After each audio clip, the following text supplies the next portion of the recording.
Dando continuidade aos nossos estudos em Ezequiel, eu quero dizer para vocês hoje algo interessante sobre uma mensagem para a igreja do Senhor na terra, uma mensagem a todos aqueles que desejam ver mudança no povo de Deus, mudança no mundo, por onde quer que você vá. Ezequiel, capítulo 20, diz que Deus procurou por um homem e não encontrou. Deus precisava de um homem para auxiliá-lo ali, enumerando, catalogando os pecados de Israel e avisando ao povo sobre tudo que deveria ser mudado. A profecia do capítulo 20, ela é datada como sendo do 7º ano do cativeiro de Ezequiel. Isso ocorreu 2 anos antes do começo do cerco de Jerusalém.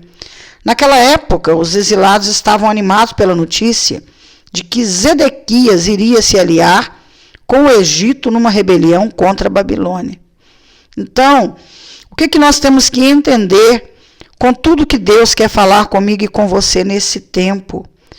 Eu quero falar com você que naquele tempo, o povo, ele não queria admitir a necessidade de arrependimento de pecados, como também nos dias de hoje. O que o povo precisa fazer? Admitir que há uma necessidade muito grande de arrependimento de pecados na nação brasileira, por toda parte do mundo, principalmente aqui no Brasil. Eu estou falando sobre a minha terra, a terra onde Deus me plantou, a terra onde eu nasci. Então o profeta, ele nunca é bem visto pela sociedade, porque ele é obrigado a falar a verdade, porque ele foi chamado para isso. Então ele tem que fazer aquilo que Deus determinou, ele tem que pregar a palavra de Deus como ela é, ele tem que ensinar como deve ser ensinado, sem ficar amaciando o ego de ninguém, porque vai prestar contas ao Senhor.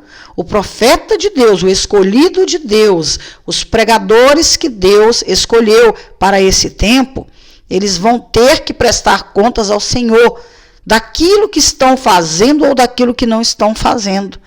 E essa profecia aqui, que foi datada do 7º ano do cativeiro de Ezequiel, Ezequiel foi chamado nesse tempo para isso, para falar sobre tudo aquilo que Deus desejava. Então nós temos que entender que, preocupados com os iminentes eventos, alguns dos líderes exilados, eles vieram ali para pedir conselhos a Ezequiel. Eles estavam muito ansiosos por causa do futuro, com a incerteza do que poderia acontecer. E o que Deus fez naquele tempo. Ainda que o povo confessasse o amor por Deus, o problema de Israel era que o amor para com o mundo era muito maior. O povo, ele era obstinado a fazer coisas que desagradavam ao Senhor. Isso é muito triste, Isto que dizeis, seremos como as nações, como as outras gerações da terra, servindo ao pau e à pedra. Isso está lá em Ezequiel, capítulo 20, versículo de número 32. Isso aqui é um antigo texto que eu estou estudando, de um livro um pouco mais antigo, mas assim, gente, é muito atual. A palavra de Deus é extraordinária, é muito atual tudo que eu estou estudando, porque condiz com o tempo que nós estamos vivendo e com a forma que os líderes das nações estão agindo no mundo hoje. Então aqui diz, que o estilo hipócrita de vida, ele havia se tornado tão comum em Jerusalém naquela época, que era comum uma pessoa oferecer sacrifício humano a um Deus pagão e logo a seguir ir ao templo adorar o Deus verdadeiro. Ele ia lá no mundo, fazia um monte de coisa errada e ia para o templo adorar a Deus. O que você acha que está acontecendo hoje? É exatamente isso. A pessoa vai lá no templo, ora e adora a Deus. Mas em nome da boa vizinhança, de amaciar o ego das pessoas, aí ele corre, vai lá, faz o que tem que fazer no mundo e corre para a igreja e diz que está adorando ao Senhor e diz que isso é de comum acordo da parte de Deus. Mas não é verdade, isso não é de comum acordo da parte de Deus agradar a todos, querer ser bonzinho, querer ser, doce com todos e desagradar a Deus. Isso traz consequências. Por exemplo, você está congregando numa igreja cristã evangélica. Por exemplo, de repente você vai lá, né, para a Umbanda. Eu não sei se pronuncia dessa forma, Umbanda, né? Eu tenho uma dificuldade de pronunciar algumas palavras assim. E aí, o que ocorre? Você está lá adorando ao Deus de Israel, no templo, na igreja cristã evangélica. De repente, você corre para o outro lado. Aí você vai lá para a mesa branca, né? Você vai lá para os outros deuses desse mundo, que aqui no estudo que eu estou fazendo, ele está com D minúsculo mesmo. Ele vai lá oferecer sacrifício humano a um Deus pagão, que não é o Deus de Israel. E hoje acontece isso. A todo tempo, a toda hora, você pode abrir a internet, aí, Instagram e outras redes sociais, que você vai ver isso acontecendo. Aí a pessoa, estou aqui porque, né, nós temos que agradar aos filhos de Deus, todos são filhos de Deus, e não é bem assim. A palavra de Deus não diz que todos são filhos de Deus. A palavra de Deus, a Bíblia, diz que todos nós somos criaturas, mas para sermos considerados filhos de Deus, existe aí algo que a gente tem que fazer diferente, que é renunciar às coisas do mundo, renunciar ao mundo e servir ao Deus verdadeiro com D maiúsculo, sermos separados, né, conforme a palavra ensina. Você tem que confessar Jesus como o único e suficiente Salvador da sua vida, abdicando assim das coisas do mundo, que não tem a ver com a Bíblia, com a palavra de Deus. Não é a Rosana que está dizendo, não, gente. A palavra de Deus deixa claro aí. Você podia pegar Ezequiel do capítulo 20 até o 24 e dar uma lida, para você entender o que Deus está falando. Porque Ezequiel condenou os pecados, né? E deu uma lição de história. Ele catalogou os pecados de Israel desde a fundação da nação até na época que ele estava ali pregando. Então nós temos que pregar a verdade. Você tem que falar a verdade. Não adianta você querer agradar político, não adianta você querer, né, agradar parentes, não adianta você querer agradar amigos. Por quê? Se você faz isso, esquece-se que Deus é o Deus de Israel e que é Ele que merece toda a honra, toda a glória e todo o louvor. Gente, isso é muito sério, isso é muito grave. As consequências certamente virão para a sua vida uma hora ou outra. Pode até demorar a chegar, mas ela vai chegar.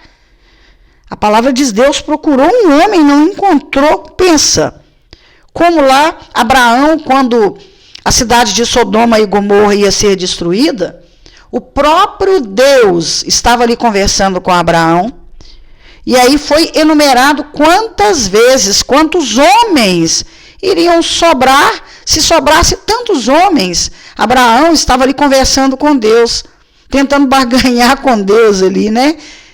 Se sobrar tantos homens, o Senhor não destruirá?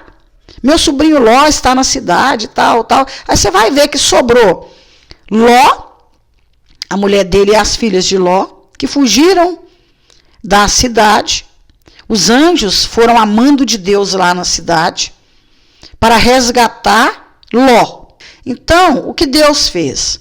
Ele foi deixando Abraão falar, mas Deus já sabia a quantidade de pessoas, claro que Deus já sabia a quantidade de pessoas que sobraria naquele lugar para serem salvos. Por quê? Né? A intercessão de Abraão foi quem salvou a vida de Ló, que conversava com o próprio Deus. Olha só a responsabilidade, olha só a autoridade que Abraão tinha diante de Deus. Então Deus atendeu um pedido de Abraão, assim como Deus ainda faz hoje, atendendo pedidos de profetas. Deus, ele tem por toda parte do mundo muitos profetas que foram colocados em determinados lugares para fazer se cumprir aquilo que ele deseja. Mas o que Deus espera das igrejas? O que Deus espera do país? O que Deus espera do povo dele na terra? Arrependimento. O povo precisa admitir o pecado, admitir onde tem erro, consertar o que está errado dentro das igrejas, consertar o que está errado no mundo, admitir que está errado, arrepender-se e fazer conserto. Porque Deus, ele é um Deus que vai te dando a oportunidade, mas quando não há conserto, aí não tem mais jeito. Esse Deus de Israel, ele é um Deus tão poderoso, tão fiel, tão verdadeiro. No final aqui, dos textos de Ezequiel, do livro, da história, nós vamos ver que houve progresso da parte de Deus, da parte do povo, da parte aqui, né, do chamado de Ezequiel. Ainda que os profetas sejam muito sacrificados, há sempre muita coisa a fazer através da vida dos profetas. Deus, ele manda o profeta fazer as coisas e os profetas sofrem, mas Deus sempre tem uma forma maravilhosa de livrar e de resgatar esse homem dele, esse homem de Deus, e colocar debaixo da sua proteção. Ele sempre dá subterfúgio para aquele que trabalha a favor do reino dele. Independente da circunstância ou não, Deus vai estar com você, trabalhando com você. Então você tem que fazer o que tem que ser feito. Não adianta. Não adianta. Você precisa fazer o que Deus quer que você faça. Principalmente, né, grandes lideranças responsáveis por templos, grandes templos, pelo mundo afora. Deus tem uma missão para aqueles que foram escolhidos a exercer tais funções dentro da igreja dele, da igreja de pedra, dentro do templo. Porque a igreja somos nós, mas nós temos missões diferenciadas umas das outras. Pessoas diferentes, missões diferentes. Não existe missão repetida. Cada pessoa tem uma missão. Então, a missão de cada um tem que ser feita com excelência para o Senhor e admitir que deverá haver mudanças, deverá haver arrependimento. O capítulo 20 a 24 de Ezequiel, ele descreve bem tudo isso, os pecados de Jerusalém, e descreve bem Deus procurando um homem que pudesse ser colocado entre ele e o povo para haver arrependimento, para haver conserto. Eu vou parar por aqui, depois a gente continua mais um pouco, falando aí sobre essa missão tão interessante que Deus deu a Ezequiel para cumprir, né, o que ele deseja.